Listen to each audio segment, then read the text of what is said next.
ओम शांति। 6/8/2020 की साकार मुरली। बाबा कहते, मीठे बच्चे, सवेरे सवेरे उठ यही चिंतन करो कि मैं इतनी छोटी सी आत्मा कितने बड़े शरीर को चला रही हूँ। मुझ आत्मा में अविनाशी पाठ नूंदा हुआ है। प्रश्न: शिव बाबा को कौन सी प्रैक्टिस है, कौन सी नहीं? उत्तर: आत्मा का ज्ञान रत्नों से श्रृंगार करने की प्रैक्टिस शिव बाबा को है। बाकी शरीर का श्रृंगार करने की प्रैक्टिस उन्हें नहीं, क्योंकि बाबा कहते, मुझे तो अपना शरीर है नहीं। मैं इनका शरीर भल किराए पर लेता हूँ, लेकिन इस शरीर का श्रृंगार यह आत्मा स्वयं करती, मैं नहीं करता। मैं तो सदा अशरीरी हूँ। गीत। बदल जाए दुनिया, न बदलेंगे हम। ओम शांति। बाबा कहते, बच्चों ने यह गीत सुना। किसने सुना? आत्मा ने इन शरीर के कानों द्वारा सुना। बच्चों को भी यह मालूम पड़ा कि आत्मा कितनी छोटी है। वह आत्मा इस शरीर में नहीं है, तो शरीर कोई काम का नहीं रहता। कितनी छोटी आत्मा के आधार पर यह कितना बड़ा शरीर चलता है। दुनिया में किसको भी पता नहीं है कि आत्मा क्या चीज़ है, जो इस रथ पर विराजमान होती है। अकाल मूर्त आत्मा का यह तख्त है। बच्चों को भी यह ज्ञान मिलता है। कितना रमणीक रहस्य युक्त है। जब कोई ऐसी रहस्ययुक्त बात सुनी जाती है तो चिंतन चलता है। तुम बच्चों का भी यही चिंतन चलता है। इतनी छोटी सी आत्मा है, इतने बड़े शरीर में। आत्मा में 84 जन्मों का पाठ नूंदा है। शरीर तो विनाश हो जाता है, बाकी आत्मा रहती है। यह बड़ी विचार की बातें हैं। बाबा कहते, सवेरे उठकर यह ख्याल करना चाहिए। बच्चों को स्मृति आई है, आत्मा कितनी छोटी है। उनको अविनाशी पाठ मिला हुआ है। मैं आत्मा कितनी वंडरफुल हूँ। यह नया ज्ञान है जो दुनिया में किसको भी नहीं है। बाप ही आकर बतलाते हैं जो सिमरन करना होता है। हम कितनी छोटी सी आत्मा कैसे पाठ बजाती हैं। शरीर 5 तत्वों का बनता है। बाबा को थोड़े ही मालूम पड़ता है। शिव बाबा की आत्मा कैसे आती जाती है, ऐसे भी नहीं, सदैव इसमें रहती है। तो यही चिंतन करना है। तुम बच्चों को बाप ऐसा ज्ञान देते हैं जो कभी कोई को मिल न सके। तुम जानते हो बरोबर यह ज्ञान इनकी आत्मा में नहीं था। और सत्संगों में ऐसी ऐसी बातों पर कोई का ख्याल नहीं रहता है। आत्मा और परमात्मा का रिंचक भी ज्ञान नहीं है। कोई भी साधु सन्यासी आदि यह थोड़े ही समझते कि हम आत्मा शरीर द्वारा इनको मंत्र देती हैं। आत्मा शरीर द्वारा शास्त्र पढ़ती है। एक भी मनुष्य मात्र आत्म अभिमानी नहीं है। आत्मा का ज्ञान कोई को है नहीं, तो फिर बाप का ज्ञान कैसे होगा? बाबा कहते, तुम बच्चे जानते हो, हम आत्माओं को बाप कहते हैं। मीठे मीठे बच्चों, तुम कितना समझदार बन रहे हो। ऐसा कोई मनुष्य नहीं जो समझे कि इस शरीर में जो आत्मा है उनको परमपिता परमात्मा बैठ पढ़ाते हैं। कितनी समझने की बातें हैं, परंतु फिर भी धंधे आदि में जाने से भूल जाते हैं। पहले तो बाप आत्मा का ज्ञान देते हैं जो कोई भी मनुष्य मात्र को नहीं है। गायन भी है ना, आत्माएं परमात्मा अलग रहे बहुकाल। हिसाब है ना। तुम बच्चे जानते हो, आत्मा ही बोलती है शरीर द्वारा। आत्मा ही शरीर द्वारा अच्छे व बुरे काम करती है। बाप आकर आत्माओं को कितना गुलगुल बनाते हैं। पहले पहले तो बाप कहते हैं, सवेरे सवेरे उठकर यही प्रैक्टिस व ख्याल करो कि मैं आत्मा क्या है, जो शरीर द्वारा सुनती है। आत्मा का बाप परमपिता परमात्मा है, जिसको पतित पावन ज्ञान का सागर कहते हैं। फिर कोई मनुष्य को सुख का सागर, शांति का सागर कैसे कह सकते? क्या लक्ष्मी नारायण को कहेंगे सदैव पवित्रता का सागर? नहीं, एक बाप ही सदैव पवित्रता का सागर है। मनुष्य तो सिर्फ भक्ति मार्ग के शास्त्रों का बैठ वर्णन करते हैं, प्रैक्टिकल अनुभव नहीं है। ऐसे नहीं समझेंगे हम आत्मा इस शरीर से बाप की महिमा करते हैं। वह हमारा बहुत मीठा बाबा है, वही सुख देने वाला है। बाप कहते हैं, हे आत्माएं, अब मेरी मत पर चलो। यह अविनाशी आत्मा को अविनाशी बाप द्वारा अविनाशी मत मिलती है। वह विनाशी शरीरधारियों को विनाशी शरीरधारियों की ही मत मिलती है। सतयुग में तुम यहाँ की प्रारब्ध पाते हो, वहाँ कभी उल्टी मत मिलती ही नहीं। अभी की श्रीमत ही अविनाशी बन जाती है, जो आधा कल्प चलती है। यह नया ज्ञान है। कितनी बुद्धि चाहिए इसको ग्रहण करने की, और एक्ट में आना चाहिए। जिन्होंने शुरू से बहुत भक्ति की होगी, वही अच्छी रीति धारण कर सकेंगे। यह समझना चाहिए, अगर हमारी बुद्धि में ठीक रीति धारणा नहीं होती है, तो जरूर शुरू से हमने भक्ति नहीं की है। बाप कहते हैं, कुछ भी नहीं समझते हो तो बाप से पूछो, क्योंकि बाप है अविनाशी सर्जन। उनको सुप्रीम सोल भी कहा जाता है। आत्मा पवित्र बनती है तो उनकी महिमा होती है। आत्मा की महिमा है तो शरीर की भी महिमा होती है। आत्मा तमो प्रधान है तो शरीर की भी महिमा नहीं। इस समय तुम बच्चों को बहुत गुह्य बुद्धि मिलती है, आत्मा को ही मिलती है। आत्मा को कितना मीठा बनना चाहिए, सबको सुख देना चाहिए। बाबा कितना मीठा है, आत्माओं को भी बहुत मीठा बनाते हैं। आत्मा कोई भी अकर्तव्य कार्य ना करे, यह प्रैक्टिस करनी है। चेक करना है कि मेरे से कोई अकर्तव्य तो नहीं होता है। शिव बाबा कभी अकर्तव्य कार्य करेंगे नहीं। वे आते ही हैं उत्तम से उत्तम कल्याणकारी कार्य करने, सबको सद्गति देते हैं। तो जो बाप कर्तव्य करते हैं, बच्चों को भी ऐसा कर्तव्य करना चाहिए। यह भी समझाया है, जिसने शुरू से लेकर बहुत भक्ति की है, उनकी बुद्धि में ही यह ज्ञान ठहरेगा। अभी भी देवताओं के ढेर भक्त हैं, अपना सिर देने के लिए भी तैयार रहते हैं। बहुत भक्ति करने वालों के पिछाड़ी कम भक्ति करने वाले लटकते रहते, उनकी महिमा गाते हैं। उनका तो स्थूल में सब देखने में आता है, यहाँ तुम हो गुप्त। बाबा कहते, तुम्हारी बुद्धि में सृष्टि के आदि मध्य अंत का सारा ज्ञान है। यह भी बच्चों को मालूम है। बाबा हमको पढ़ाने आए हैं। अब फिर हम घर जाएंगे, जहाँ सब आत्माएं आती हैं। वह हमारा घर है। वहाँ शरीर ही नहीं तो आवाज़ कैसे हो? आत्मा के बिना शरीर जड़ बन जाता है।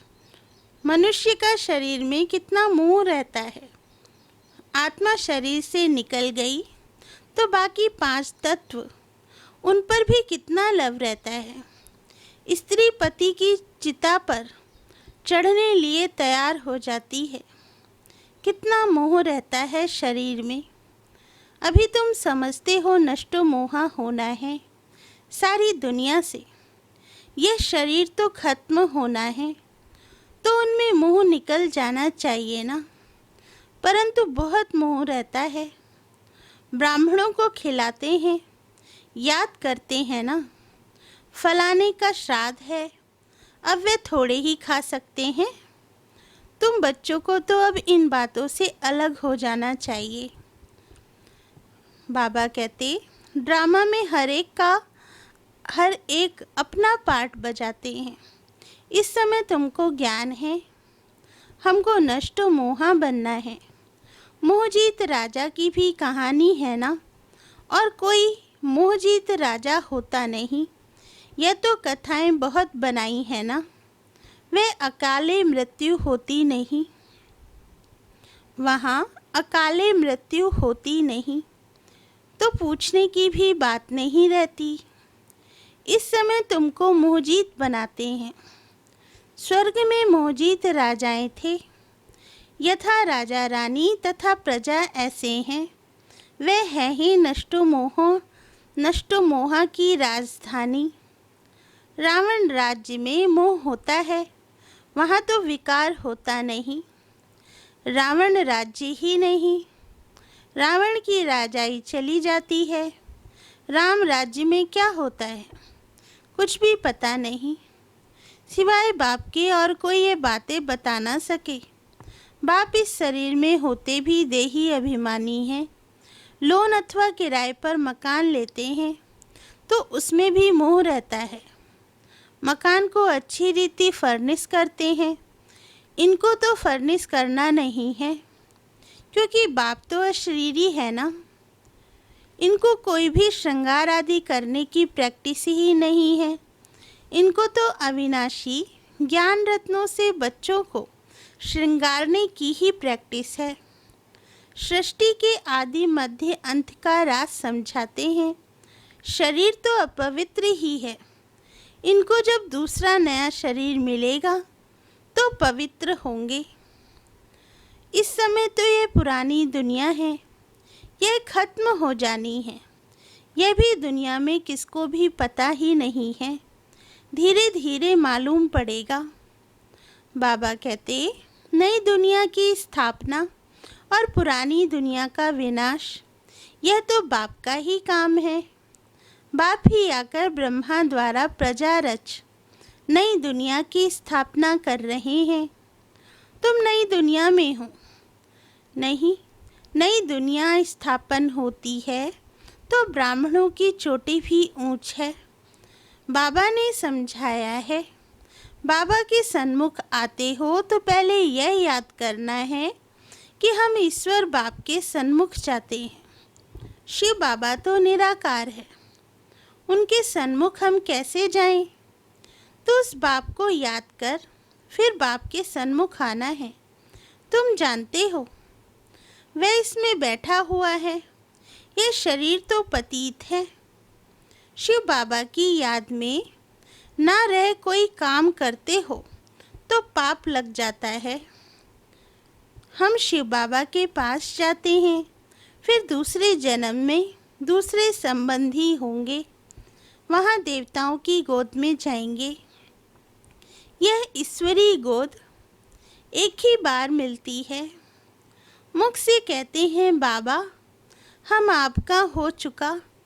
बहुत हैं जिन्होंने कभी देखा भी नहीं है, बाहर में रहते हैं, लिखते हैं, शिव बाबा हम आपकी गोद के बच्चे हो चुके हैं।